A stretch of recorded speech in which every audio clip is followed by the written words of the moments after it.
Hello, my name is Mehmet Fatih Çömlekçi. I'm an associate professor of Media and Communication Studies. I mainly work on the subjects of new social movements, how new social movements use alternative media to mobilize, and also I have several works related to cultural studies.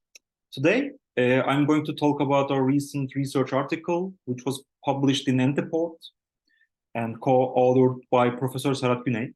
The title of our paper is In Search of Free Spaces to Breathe, Turkey's United Jew Movement, Social Uprising, and Spatial Maintainability.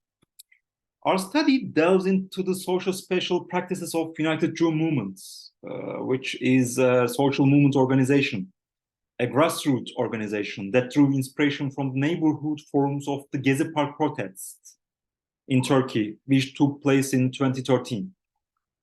The main aims of United Jew movements were to keep the opposing people together as a loose and horizontal political coalition. Additionally,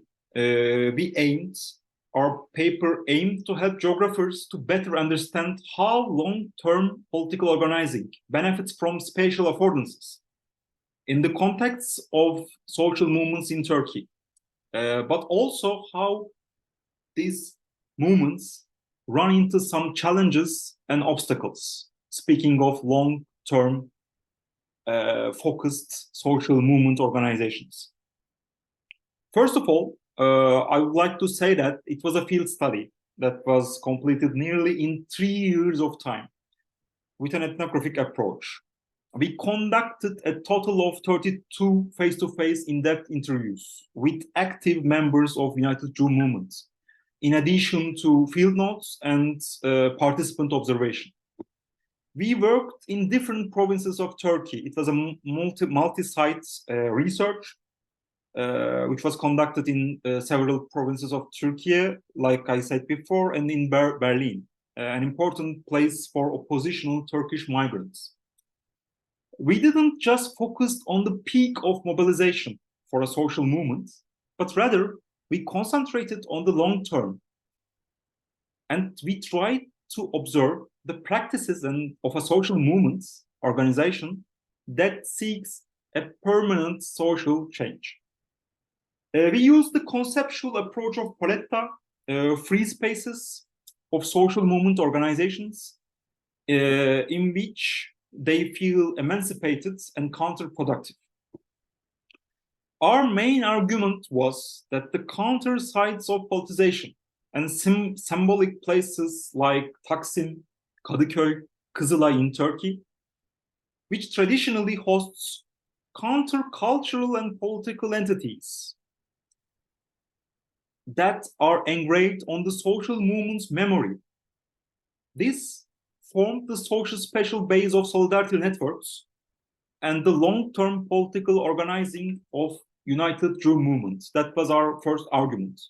And our second argument was, and we suggested that counter-hegemonic activist organizations which nourish from full-scale protests, such as United Jew Movement in that case, they need to form, reshape, and sustain free spaces where they feel protected. And we concluded that the desire for social change has the potential of generating alternative visions in a spatio-temporal context. But in medium term, it can turn into a feeling of self-enclosure or being besieged among those activists of United Jew Movement, in our case.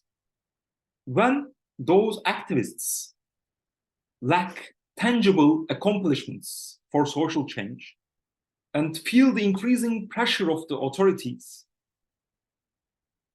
these loose social movement organizations, such as United Jew Movement, they tend to disintegrate in the long term. So that was the main problem and obstacle for them, as we observed. Even so, such attempts leave a legacy, we believe, tagged to certain spaces and geographies. And finally, we observe the importance of common and free living spaces as an indispensable factor of urban activism. That was our conclusion. I hope you will have a good read.